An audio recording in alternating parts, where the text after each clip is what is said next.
Lile darasa bado linaendelea, na kwa sababu tulikubaliana mimi na wewe tusome ile darasa, halina peni, halina daftari. Kwa hiyo kujifunza ni kitu kizuri pia. Baada ya kupiga story na Big Brother Mose kutoka Iringa, Tanzania, na tukakuta na masaibu yalompata, na tukakubali kwamba tumelichukua somo na kudondosha Mafinga leo. Hapa Mafinga yuko mwanetu na mwana mbele, of course the guy is DJ. Usimuone kama mpole jamani, DJ na ananyonga, na atatuambia kanyonga ngoma gani na gani. Iringa, Tanzania, jamaa atajitambulisha anaitwa nani, lakini point yetu ya msingi, mara nyingi sana vijana tunatoka nje ya reli kwenye utafutaji sababu ya mapenzi. Mara nyingi sana vijana tunatoka nje ya reli sababu ya mahusiano, na imekuwa kama ugonjwa wa sugu hivi, na nobody cares. Watu wengi sana wanapoteana sababu ya mahusiano. Amini ninachokwambia. Kama wewe hujawahi kupoteana sababu ya mahusiano, muulize jirani yako, muulize mchizi wako, yamewahi kumkuta au hajawahi kumkuta mpaka akayumba. Nimekuleta kwa mwanangu DJ, yeye yamewahi kumkuta na anakiri mapenzi ni fyoto. Bwana, inakuaje mwanangu? Bwana, fresh sana. Nizuka kama kawa. Kwa majina? K-Sam the producer. Ni Samson Kalinga ndio lenyewe, unajua. Samson la kukae. Yeah.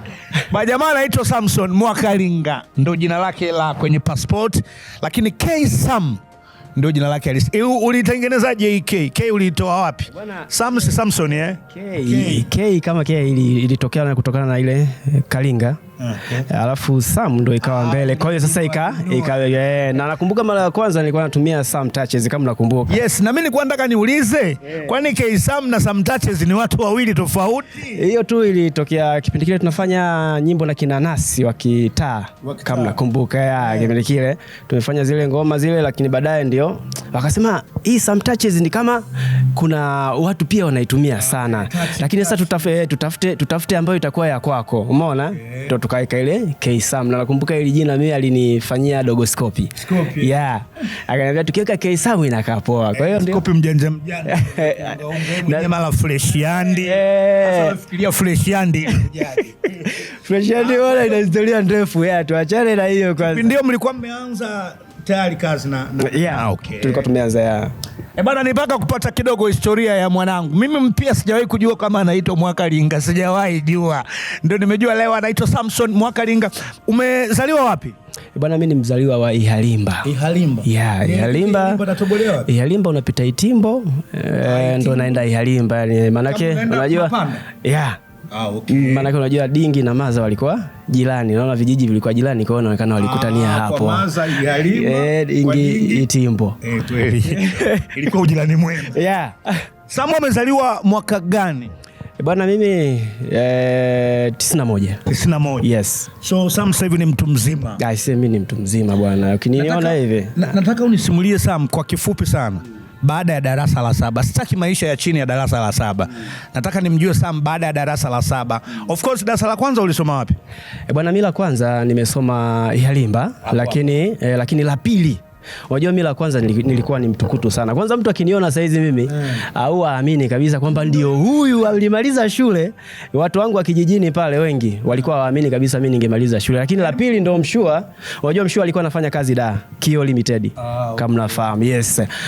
Kwa hiyo mimi nikiwa darasa la pili ndio ikaonekana utukutu umezidi. Mzee akasema, akamwambia Maza, bwana huyu mlete huku town mimi niishi naye huku. Yeah. Kwani mwanangu, darasa la pili ulikuwa na miaka mingapi mpaka unakuwa mdogo sana? Bwana, kuna vitu vingine unakuta tu yani automatic mtu sasa automatic tu yani. Lakini ndio hivyo, baada ya kutoka huku kwenda Mshua akaniambia, bwana huku kuleta ukorofi huku wanapiga, wanachoma moto, wanakuua. Mshua Dar es Salaam alikuwa ameoa au sijaelewa? Mama Ihalimba, Mshua Dar es Salaam. Mzee alivyokuwa alikuwa na bi mdogo, lakini baada ya muda fulani bi mdogo ule alifariki. Okay. Kwa hiyo baadaye sana mzee akarudisha majeshi tena kwa Maza ambaye ndo bi mkubwa. Kwa baadaye Kwani Sam nyinyi mlizaliwa wangapi? Bwana, mimi kwa Maza tuko 6. Mko 6. Yeah. Kwa maana ya kwamba mama anamuoa, Dingi anamuoa mama alikuwa na watoto wengine? Hapana. Wale 6 wote ni wa Dingi? Ni wa Dingi mmoja.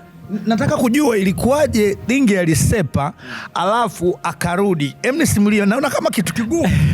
Na alisepa wakati ana watoto 6 na mama, si ndio? Yani mimi unajua mimi ndo mtoto wa mwisho. Wewe ndo last born. Mimi ndo last born.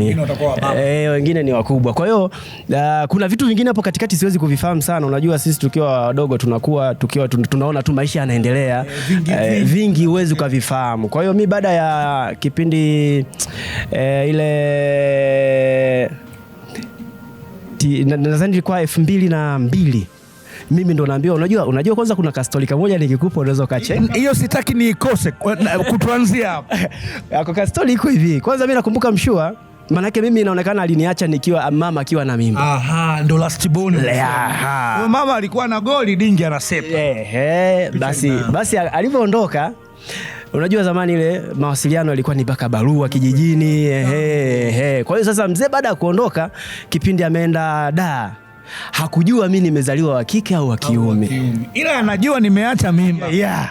Sasa mimi nakuja kufahamiana mzee baada ya maza kuwasiliana kwa barua, nadhani ni miaka kadhaa ilipita hapa katikati. Mzee anakuja analeta zawadi za mtoto.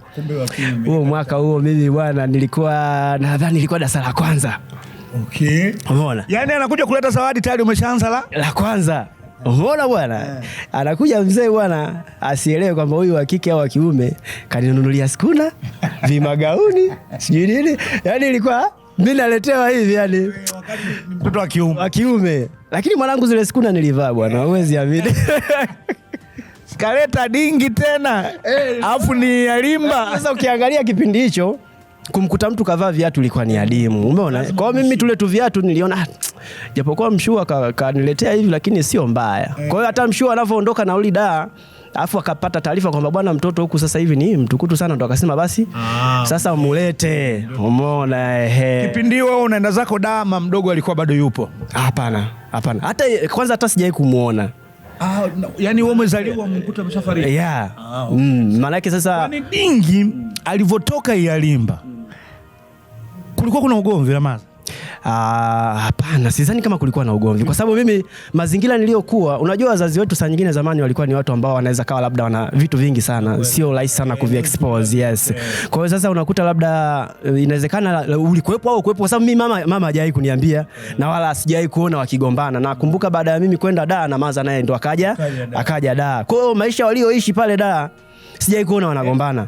Walikuwa peace tu. Yaani unajua mimi kinachonitesa nini? Yaani ni watu walikuwa fresh.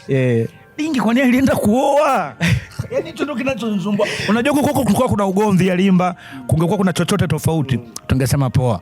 Dingi ameona hasira, ameenda zake Dar, kajiongeza, kapata unono mwingine fresh. Lakini hatujui chochote, hawajawahi. Haya, angalia sasa maajabu. Mama mmefika Dar, wanaishi wote. Kweli. Wanakaa peace. Yaani ujue anakaa peace. Mimi nimetokea mdogo kwa sababu nakumbuka mimi baada ya kwenda na nilikaa kama miaka 2 hivi, maza akaja. Maza baada ya kuja wakawa wanaishi fresh tu, yani hakuna noma yoyote ile. Dingi ni Mungu. Umeona? Dingi anajua kuelewesha. So mama alijoin na nyinyi Dar. Mkaanza kuishi wote pale. Tuanzie hapo.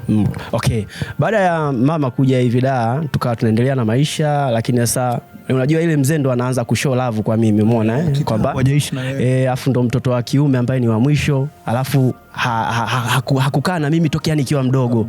Kwa ile kunionyesha upendo nini, lakini bahati mbaya 2004 mzee naye akafariki. Tuko Dar hapo. Na sasa kipindi hicho unajua tayari tulikuwa familia mbili, familia ya bi mdogo na familia ya bi mkubwa, umeona? Dama eneo gani? Ilikuwa Manzese Uzuri.